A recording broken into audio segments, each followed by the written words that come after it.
like to unmute yourself, you just push the space bar, and you are welcome to speak at any time you'd like. I will also, of course, pause and make time for conversation. Um, we all got quite shocking news this morning. At least if you weren't up in the middle of the night, the news came in this morning. The President of the United States has the coronavirus. And I think we have to be clear, this is in and of itself grave news, right? When the leader of a country has a potentially debilitating or deadly disease, it is not good for the health of the political system of the country. It's certainly not something that you would wish for in the middle of a tumultuous political season. And so part of the concern here, of course, is that this is not just the fact that our president is ill with a disease that we know can be grave or lethal, but also that he is ill at a moment when the country needs leadership. And so I'm going to focus on the presidential campaign for at least the first part of this lecture. And I'm going to start by talking about what's been happening in the campaign, but I will push on to focusing on what's happening with the virus and what the likely impact of the president's illness is on the campaign. But before I do any of that, I just want to say that this is not just political news in the ordinary sense. This is something that concerns us as a society. I read a lot of 18th century political philosophy, and 18th century political philosophers hoped that modern society would form, among other things, a commonwealth, a society in which everybody was concerned about everybody else's well-being. And one hope for this moment would be that it leads us to perhaps pull back, even if ever so slightly, from the partisan polarization and rancorousness of our politics. We are so fractured. We are so negative. We are so mutually hostile to each other. And in a sense, I hope that Joe Biden will exemplify the idea that when the leader of your country is gravely ill, you express sympathy, concern, well wishes, as Biden himself said this morning, prayers. And that doesn't mean we don't analyze, as I'm about to do, what the likely political implications of this are. And we do have to continue about our business. Of course, we had a presidential election in the middle of a civil war. We've had presidential elections in the middle of world wars. We had presidential elections during the Spanish flu pandemic. And so we will continue about our business as a country, especially the extremely urgent business of choosing a new leader or allowing the current leader to continue. But having said all of that, we also need to think about the bigger stakes as well as the human stakes of the revelation that the President of the United States has contracted the coronavirus.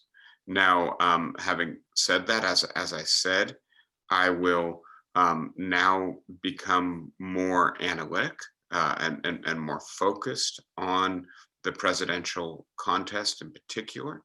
And so I'm going to talk about the implications of the first presidential debate, which obviously occurred just a few nights ago, but then also about the president's diagnosis. And so I'm going to start by giving you an overview of where things stand in the campaign. I do this with you every week. And as you may notice, in the last week, Joe Biden's chances of winning the election have improved. Donald Trump's, conversely, have decreased. And this, of course, does not take into account this morning's news at all. It really doesn't take into account the effect of the debate. This is based primarily on polls that were conducted last week or last weekend. Polls are difficult to construct and conduct and process. And so it's probably not until early next week that we will begin to have polls that take into account the effect of the debate. And a little bit later than that, the effect on the campaign of Trump's diagnosis with the coronavirus. I should note in passing, it's not just Donald Trump who's been diagnosed. Of course, Melania Trump, his wife, Hope Hicks, one of his chief advisors, the chair of the Republican National Committee, have all been diagnosed with coronavirus in the last 24 to 48 hours. And I'll talk more about this later in the lecture, but Trump had a very active schedule this last week, and he met with numerous officials as well as numerous members of the public without a mask on. And so we will have to see ultimately how much spread of the virus there is directly related to the president and the staff surrounding him. Now, this is a diagram we've looked at many times together before. It shows us really how the election will be decided and why it is that at this point, Joe Biden is up to a 4/5 chance of winning the election. Donald Trump is down to a little bit less than a 20% chance, because of course the presidential election is decided by the vote of the Electoral College, and Electoral College votes are apportioned by state. They do not directly reflect the outcome of the national vote. In terms of the national polls, Biden is up by 7 to 8% nationally. But what you see if you look at this diagram is that in fact 2 more states have tipped into Joe Biden's column in the week since we last met: North Carolina and Ohio. That is in addition to Florida, Arizona, Maine's 2nd district, Nebraska's 2nd district. These are all states that Joe Biden doesn't need to win the election. And I want to be clear, in North Carolina and Ohio, Joe Biden's lead is razor thin. And so they're really toss-ups. But as opposed to them being toss-ups where the president is slightly favored, they're now toss-ups where Joe Biden is slightly favored. And it's really only when we get to Pennsylvania that we see a solid lead for Joe Biden. And by solid, I mean 6 to 7 points if we look at the average of the polls. Wow. And then it gets more substantial when we get down to these additional states. And there's a gradation in the shading of these states depending upon the degree of support for Joe Biden. But the reason that Biden's chances have increased for winning the election based on this model is because primarily his prospects in Pennsylvania have increased. And so to be clear, the way this model works is it asks how likely is Joe Biden to get a majority of the Electoral College votes. And it doesn't really matter to that question whether he also wins Arizona, Florida, Ohio, North Carolina. If he does, then he moves into the territory of a landslide victory. But the model is paying attention to whether or not it's just likely that he will win. And the fact that his prospects have improved in Pennsylvania mean his overall prospects have improved. And so what I want to point out to you is if we go back to the Republican nominating convention, when we did see a slight uptick in Donald Trump's prospects for winning the election, the movement has been steady and in one direction, for the president down, for Joe Biden up, consistently now over more than a month going into the election. And so we now know that Donald Trump is in worse shape than any presidential candidate since Bob Dole at this point in the election, right? So going back 25 years. And that this means not just that there's a kind of stability, but also what you might call a direction to the political dynamic. He has been doing worse with each passing week. And I'll get in a minute to what the coronavirus diagnosis does to that. But one thing I think it's worth noting is that Donald Trump needs to fundamentally change this dynamic and its direction in order to have a chance at winning this presidential campaign. Or else Joe Biden needs to have a complete collapse. And so one or the other of those events would be necessary to upend the direction of momentum in the campaign at the moment. And looking at this now in terms of actual electoral college results, if the election were to be held today, or if the polls conducted now turn out to be an accurate predictor of what happens in a month's time, and please don't get me wrong, I don't believe that the polls accurately predict where we'll be a month from now, but they do give us an indication of where we are now and the direction the race is moving in. And so if we limited Biden to those states where he's leading by 3 percentage points or more, using the average of the polls being conducted in the last couple of weeks, we would see a narrow Biden victory. Of course, there would be a whole bunch of votes where, a whole bunch of states where we just didn't have a result, right? So there's something artificial about that. If we were to split the difference, what we would see would be a quite decisive Biden electoral college victory. If the polls perfectly predicted, which is absolutely not the case, they have margins of error, they do not do a perfect job at randomly sampling the public, but if they were simply to translate into electoral college votes, Biden would win in a landslide. And if the polls were as wrong as they were in 2016, and please remember in 2016, they undercounted less educated voters. They had a hard time reaching people who didn't have cell phones. They failed to take into account that there were some people who were going to support Trump who didn't say so when asked. If you assume that the same thing is going on today, and to be clear, it's not, right? The pollsters did various things to try to correct for these mistakes. But even if the polls were as mistaken as they were in 2016, Joe Biden still wins this election. And I want to point out to you, that is the first time that has been the case. And this reflects the growing lead that Joe Biden has over Donald Trump.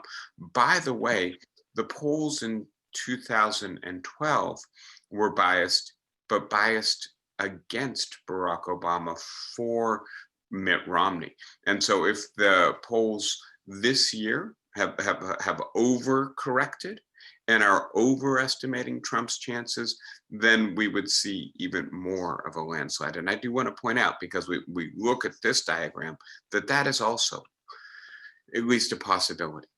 All right, so now let's look at the debate for a moment. And we're still in the realm of ordinary politics here. And these are instant polls, right? These are polls that are conducted immediately after the debate. This poll is a poll conducted by the website 538 and the polling organization Ipsos, and it's a good poll. It's a good poll in the sense that they polled people before and after the debate, and they only counted the results of people who watched the full debate, right? And so if you're looking to figure out what the impact of the debate is on the electorate, this poll should be a pretty good way to figure it out. And what they found is that, in a sense, the debate did not convince very many people. And I'll talk in a minute about the character of the debate. But first, let's just look at the impact of the debate. And so what you can see is that before the debate, Donald Trump had a high unfavorability rate, roughly 60 to 37. After the debate, his unfavorability rate had gone up, his favorability rate had gone down, but marginally. And so I think one thing to notice is that the people in this country have mainly made up their minds about Donald Trump and what was really an unprecedented performance in a presidential debate, in which the president absolutely refused to abide by the rules of the debate or the rules of ordinary etiquette and decorum in terms of letting his opponent speak in an uninterrupted way. That this did not really damage Donald Trump in the way that it might have damaged another politician, because basically people had already made up their minds that he was their man or that he was someone they wanted out of office. Joe Biden also didn't see a lot of movement. His movement is a little bit more and a little bit more positive than what we saw with Trump. He had a 49% favorability going in, 52% coming out, 47% unfavorability going in, 45 going out. And I think if we talk about this just for a moment, that one of the things that Biden did was he withstood the onslaught without having a serious mistake, right? And it was an onslaught. It was a constant barrage of interruption and insults, some of them really quite egregious in their content. And I'll talk about that more in a moment, but that Biden mainly kept his cool, that Biden mainly maintained an even keel, the capacity to continue to answer questions. To be clear, I don't think this was a strong debate performance from Joe Biden. I think there were tremendous openings that he didn't take advantage of. But having said all of that, the fact that he probably came in with relatively low expectations, in part because Trump had been ridiculing him as incapacitated, as slow, as having lost steps. All of this meant that the expectations on Biden were not high and that he probably exceeded those expectations. If we look at this now in terms of policy as opposed to popularity, what we see is, right, that again, there's a clear discrepancy in how people rated the performance of the president and how people rated the performance of Donald Trump. I'm sorry, of Joe Biden, right? With 32% thinking that Trump's performance was good, 2/3 thinking that it was bad, 60% thinking that Biden's performance was good, which I think is actually quite generous. Again, he survived an onslaught. That doesn't mean that he performed well. 40% thinking that his performance was poor. On policies, we see similar numbers, not quite as favorable to Biden, but clearly on policy issues, Biden also came out of the debate in a stronger position. And so we can then bring it to the bottom line. How likely are you to vote for either Trump in red or Biden in blue? And what we see is that Biden went up from around 50% to 52%. Trump went down from around 38% to 37%. And this is the I think the interesting thing, which is consistently Donald Trump is trailing Joe Biden in the polls, state by state, nation as a whole, electoral college. And yet, when people are asked a different question on polls, who do you think is likely to win the election? Not who are you going to vote for? A majority still has been answering Donald Trump.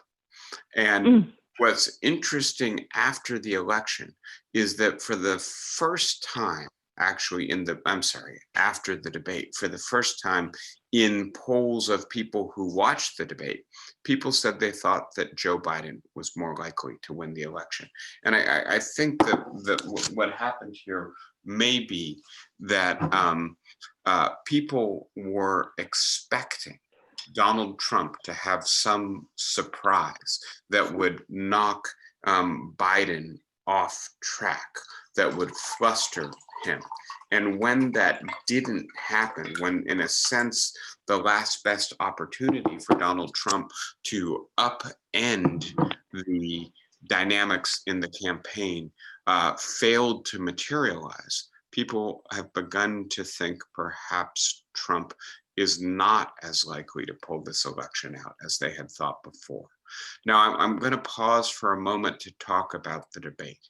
And I left the debate, as I imagine many of you may have as well, feeling deeply saddened.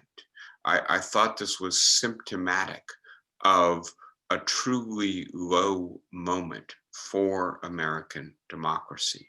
And that in particular, the idea that, I'll be clear here, I'm not entirely happy with Joe Biden telling the president to shut up and calling him a clown during the debate.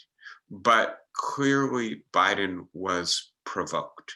And in a sense, the president's strategy was to provoke him. I believe to bully him. I believe he sees him as a stutterer, as a weak man, as a slow man. And he had hoped that by bullying him, he could expose him as such. I don't believe that that succeeded. But much more importantly than weighing the debate in terms of its likely effects on the election is to just pause for a moment and think about what it says about American democracy, that the President of the United States repeatedly and unabashedly lied during a nationally broadcast debate, that he not only lied, but that he behaved as a rude bully, that he refused to abide by rules that he and his campaign had agreed to, and that he viciously and personally attacked his opponent, and did so not on policy grounds primarily, but primarily on personal grounds. And I'm just going to highlight one moment in particular in which Joe Biden was talking about his son, Beau Biden, and was talking about the fact that Donald Trump is alleged to have said denigrating things about the troops when he was in France for the anniversary of D-Day, and that he did not believe that his son, who later succumbed to cancer, but who had been a war hero, was a sucker or a fool for having patriotically served the United States. And Donald Trump, without hesitation, attacked Joe Biden's other son in the middle of what Joe Biden was saying, right? Attacked Hunter Biden, who Joe Biden acknowledged and everyone knows has had drug addiction problems. And the fact that the President of the United States, when his rival is talking about his deceased son, immediately tries to bring the debate back to his other son and attack his son, indicates a level of personal vitriol that not only is frankly disgusting and saddening, but is also, I think, deeply troubling for the state of the health of democracy in the United States. If it is the case that there's some prospect that that strategy will succeed, we need to be deeply worried about American democracy. Now, having said that, and I won't talk with you much, although if you want to talk with me about the president's answer to the question on white supremacy, I will speak with that. The other thing, it seems to me, that I do want to just mention for a moment about the debate is the fact that the president used the majority of his time in talking about the election in the debate to sow seeds of doubt about the legitimacy of the election, about whether or not the votes will be appropriately handled, about whether or not there will be systematic fraud, about whether or not the results of the election will reflect the actual will of the American people. And I want to be clear, right? This is the only mechanism we have for registering the will of the American people. The term that people who study campaigns use for this is that elections are pure procedures. They are like lotteries in the sense that you pull 7 balls out of the barrel and whoever has those 7 numbers in the right order wins the lottery. There's no way of saying in advance of conducting the lottery who the winner should be. There's no independent criteria, right? When it comes to jury trials, we know what outcome should be, that if somebody is guilty, they get convicted. If somebody is innocent, they are exonerated, right? But the election is not like that. We don't know in advance. The polls could be wrong. So the only way we have of determining who won the presidency is by conducting an election and seeing how the ballots turn out.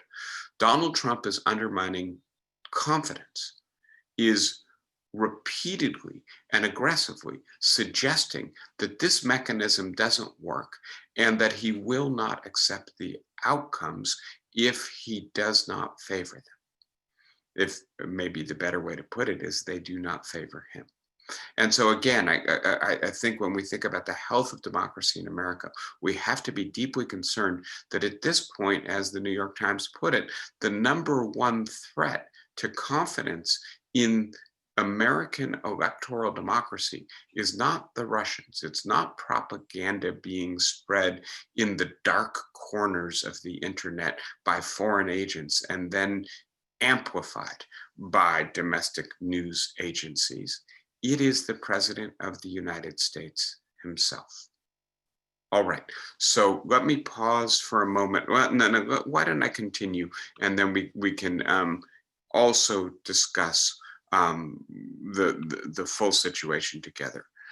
So the other obvious big news of the day, the developing news, the news that we're still processing, is that Donald Trump has now tested positive with the coronavirus.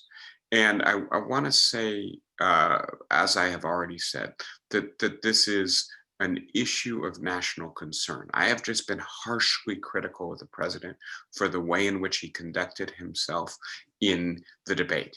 And I would be similarly critical of the way in which he's handled the coronavirus as a matter of policy, or the way in which he handles race politics at a moment of national reckoning. I don't believe that the fact that he has contracted a potentially deadly virus exempts him from responsibility for his mismanagement of national policy. But having said that, that does not mean I wish him ill. He deserves good health. He deserves to lose the election. Those two things are perfectly compatible with each other. But having said that, among the things I do need to say is that in addition to wishing him well, I need to, as an objective political observer and political scientist, ask about the impact of the fact that he has contracted the virus on the election. And here I will go back to, for just a moment, the diagram I showed you about the direction of the campaign, and that Donald Trump needed something to upend the direction of the campaign. And I do not believe, obviously, contracting the virus is that thing. Quite to the contrary. Two things I think are likely to happen now. The first is that the president will not be able to campaign for the foreseeable future. We'll have to see, but 2 or 3 weeks at least. And please note that we are more or less exactly 1 month from the election, and that many people are voting already. And what is still entirely unclear is whether the president will be able to attend future debates. But as you can see, the American people fairly dramatically disapprove of the president's handling of the coronavirus. And I haven't shown you this diagram for a while. And as you can see, right, if there's a direction to this, it's that it's gotten worse, not better. Since July, as the deaths in the United States have crested, and it's not on this diagram, but we have now passed 200,000 deaths. And it does appear that in many regions, the virus, in fact, is getting worse, including our own region, and that it's likely to continue to get worse. We have failed to contain the virus. And until we have effective policy in place, we can expect it to continue to ravage our society. And the president getting the virus calls attention to the virus, not only to the virus, but also to his cavalier approach in handling the virus. And this is both as a matter of his own personal conduct, but of course, as the president of the United States, even your personal conduct is in a sense a matter of policy. You sit behind the bully pulpit, you model behavior for the rest of the country. And Donald Trump's repeated refusal to wear masks or to encourage social distancing, I believe, has encouraged many Americans to believe that if you are a real Republican or a real man, I think there's an aspect of masculinity, of vigor, of, if you will, maybe even virility in this, right? The idea that real men face risks, they don't cower from them. And we saw this in the debate with Donald Trump ridiculing Joe Biden for always wearing a mask. And now, of course, that cavalier attitude has put the president himself directly in harm's way. And if we look at what he's done, right, it appears that the president was exposed by Hope Hicks on Wednesday in a flight. And we don't know exactly when the president contracted the virus. We may never know exactly when or from whom, but he's been out on the campaign trail, out meeting donors, having events at his golf courses, working closely with his staff in the intervening days, right? And so not only does his cavalier attitude put him at risk, and he has a certain responsibility to the country to be able to function in his office, it also is putting large numbers of other people at risk.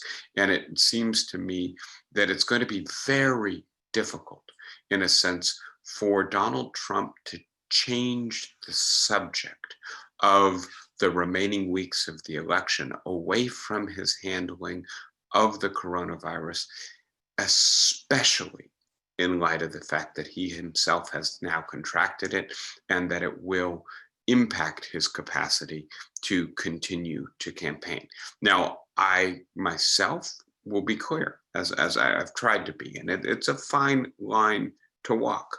I have sympathy for the president. I have sympathy especially for Melania Trump. And that is human sympathy, right? I don't want any person to suffer unnecessarily. And we know that the suffering that this virus inflicts can be severe. can be truly awful. I do not wish that on the president. But having said that, the fact that I have sympathy for him as he combats the virus does not change my assessment of him politically. And we have seen, for instance, with Boris Johnson in Britain, who also contracted the virus, who in fact got quite ill, who then recovered, that there was an outpouring of sympathy and support. Of course, it did not occur in the middle of a presidential election or a parliamentary election in the case of Britain. And of course, Johnson may get somewhat better marks for the way in which his administration handled the virus. But we will have to see. My sense is that although the president deserves our sympathy, most of us are agile enough to be able to differentiate feeling sympathy for him as a man from approving of him as a politician or of his policies, especially in terms of the way he's handled the virus. Now, having said this, there's clearly a partisan divide in the way in which we express or form our opinions. And so as you can see, 80% of Republicans approve of the way in which the president has handled the virus. That is roughly 10 times the number of Democrats. It's as if they were looking at completely different worlds. But I would point out to you what that means is that roughly 20% of Republicans do not approve of the way in which Donald Trump has handled the virus. And I expect that number will go up in light of this news.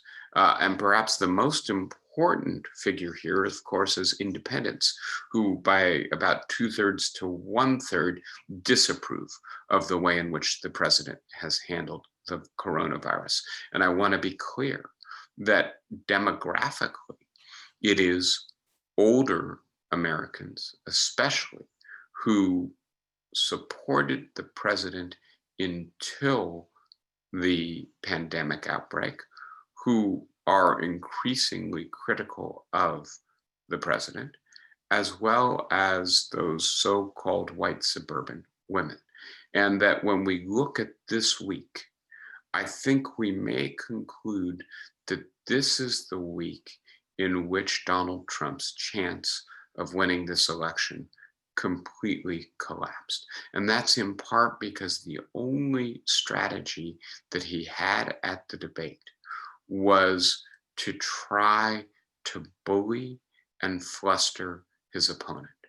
And that not only repels some of the people that he needs to attract, especially women, especially white suburban women, but it also indicates, I think, a lack of strategic subtlety, right? And here's where I do think Joe Biden missed an opportunity, which was to say, look, if this is the best this man can come up with in terms of a strategy to violate the rules, to show a basic lack of decorum and decency, how does he do in policy meetings when he's meeting with scientific advisors whose opinion he may not share, but whose findings it's essential to the health of the country that he understand? Or when he's negotiating with North Korea or Russia or other adversaries. If this is the way he conducts himself, what does that reveal about his level of strategic acumen? And I think many Americans, in a sense, took that away from the debate, that in a sense, perhaps they had overestimated Trump's strategic acumen going into the debate. And in addition to that, this is obviously the week in which Donald Trump contracted the virus, and which a campaign that in a sense was trying to run away from the virus got overtaken by the virus. And that again, this will then undermine Donald Trump's capacity to change the narrative, to reverse the course of public opinion around him, his administration, its handling of the virus. So I'm going to stop there for the next few minutes at least, and ask what questions or comments you might have. And so to do that, I'm unmuting everyone. Please note that the background noise now will pick up. Okay. Who would like to lead us off with a question or a comment or a thought?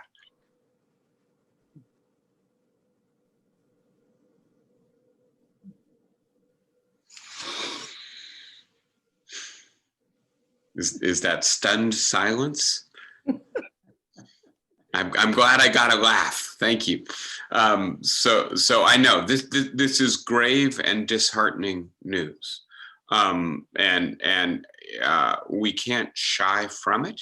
And while we may be stunned by it, I do think having the ability to discuss it may be helpful. So is there anybody who wants to talk about the debate, perhaps? So Debbie, you've got your hand up. Go ahead. Debbie, I'm sorry, you're going to have to hold down the space bar on your computer to be able to talk, I think.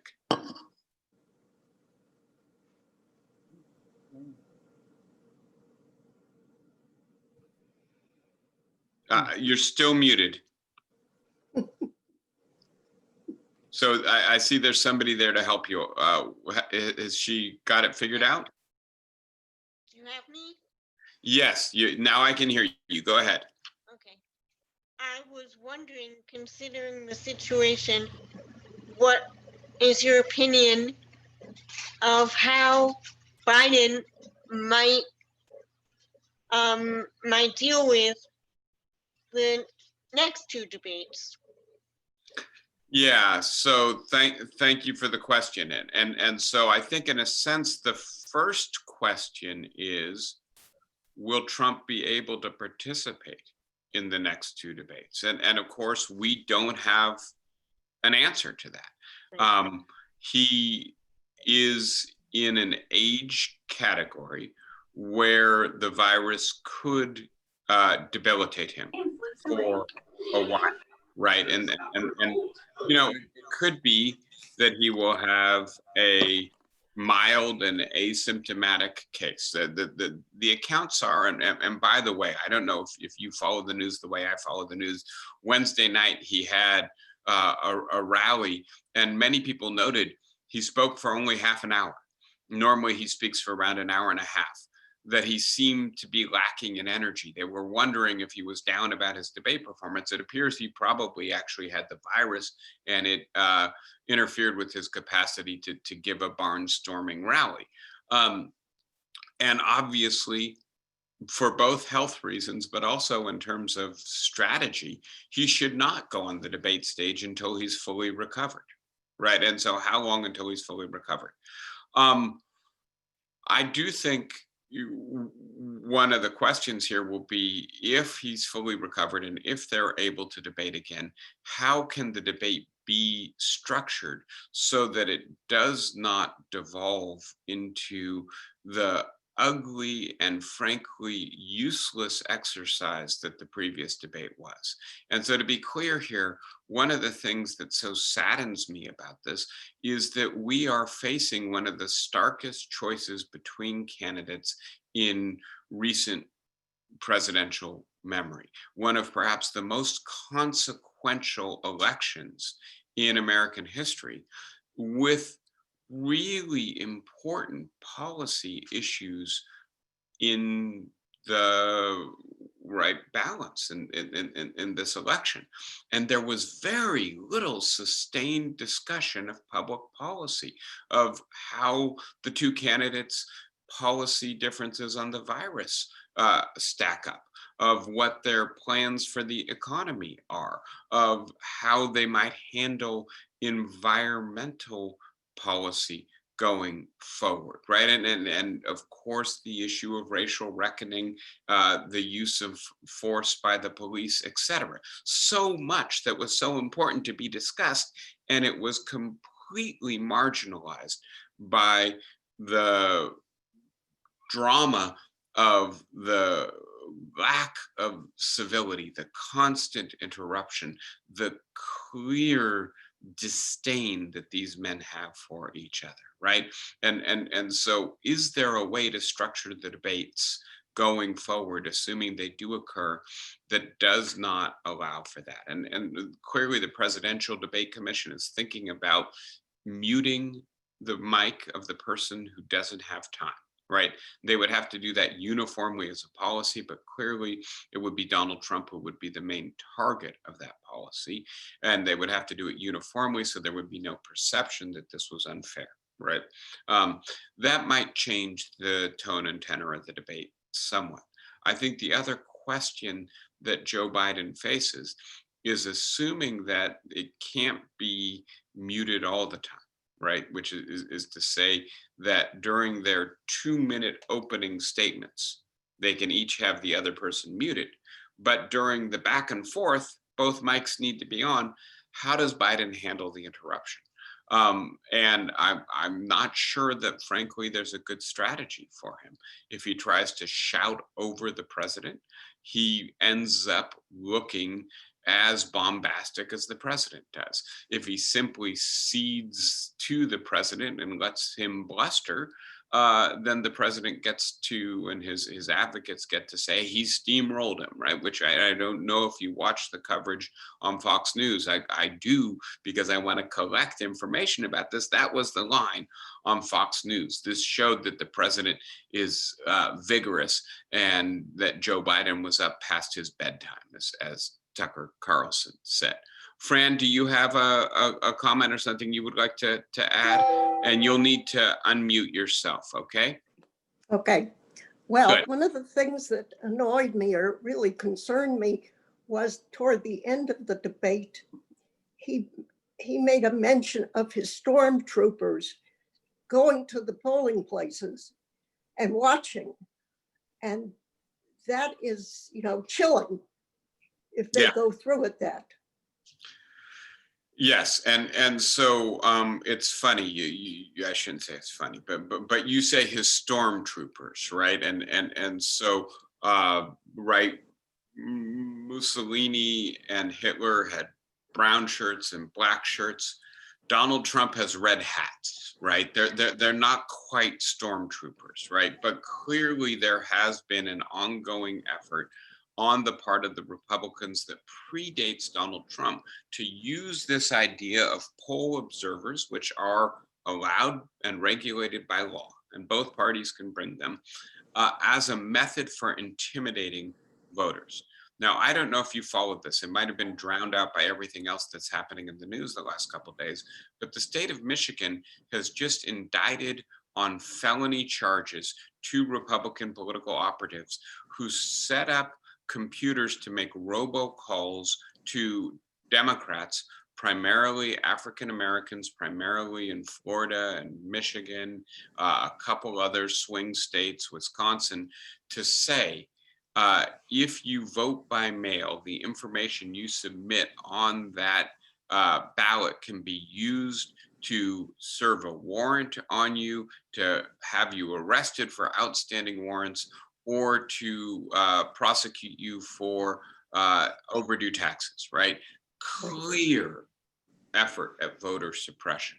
And the kind of thing, frankly, that happens all too frequently in our elections, but they actually got caught and they're actually being prosecuted.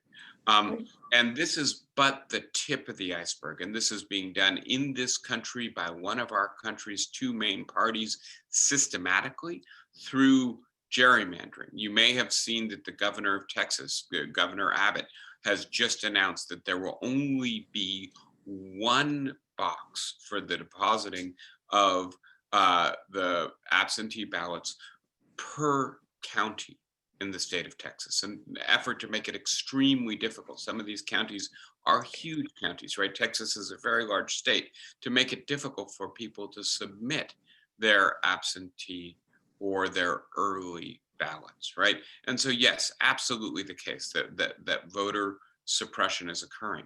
Again, I think it may be purely wishful thinking on my part, but I wonder what it takes to restore some of the sense of decorum and decency to American politics. And I'll point out to you, I'm reading a book by Michael Tomasky right now, who points out that the level of vitriol and polarization that we have in American politics today is probably the norm, not the exception.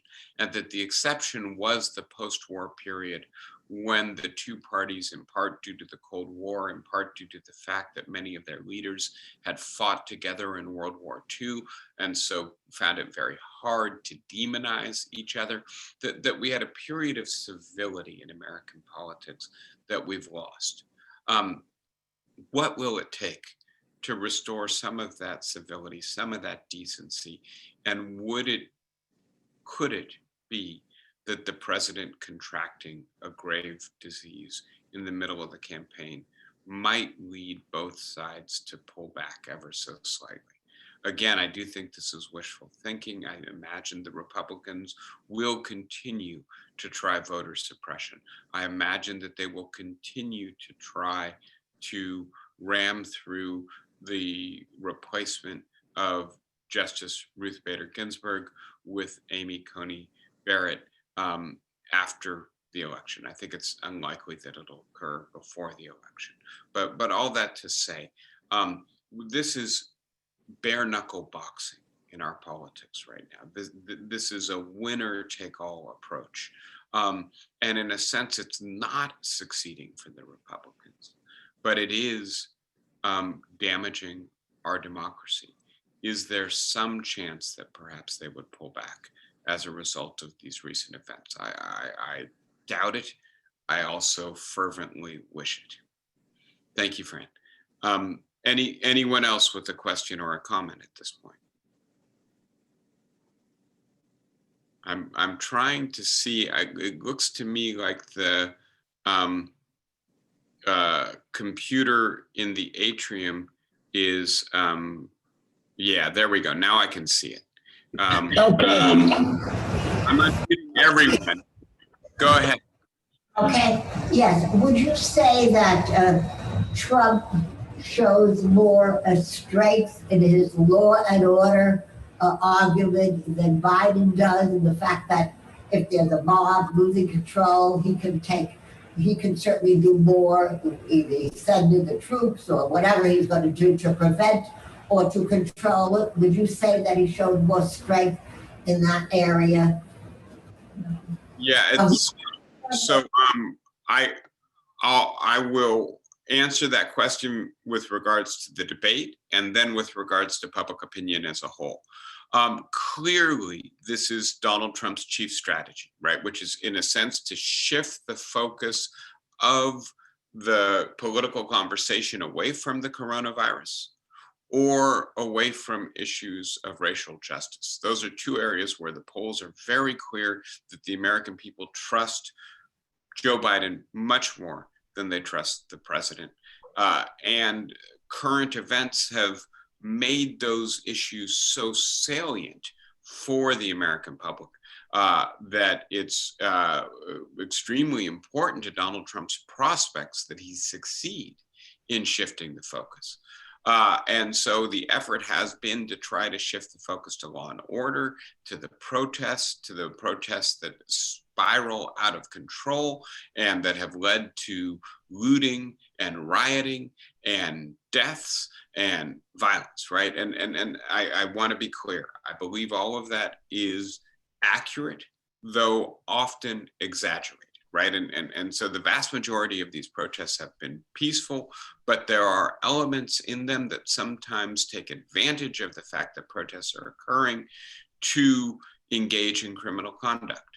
Now, in the debate, I do think that Trump was more forceful on this issue, and in particular, forcefully went after Joe Biden. You can't even say the words law and order. Which police union has endorsed you? None, right? And that Biden was knocked back on his heels on this issue.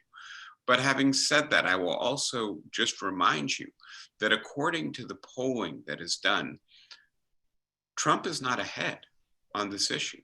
More Americans believe that Joe Biden will be better for law and order, at dealing with civil unrest than Donald Trump. And the reason they believe it is not because Joe Biden is pounding the podium and saying, I will be a law and order president, but because they believe that Donald Trump has actually sowed the seeds of disorder. And that message, which is subtle, right? That this president who is now trying to respond to lawlessness in an aggressive way has in fact created the very conditions of lawlessness and disorder, and that he cannot solve the problem. Right? The person who causes it is not the right person to address it. That message seems to resonate pretty well with most people who are polled as voters in the United States, that the one issue on which Donald Trump seems to have an advantage is the economy, not law and order. And in a sense, one of the things I think strategically speaking, and I don't think that's the best or only way to look at it, but strategically thinking that Trump did not adequately succeed in doing in Tuesday night's debate is getting us to focus on his success in managing the economy and on the need to address the damage to the economy that the virus has done and to rebuild the economy in the aftermath or the wake of the virus. Thank you for the good question. Is there anybody else with a question this afternoon? It is now officially afternoon.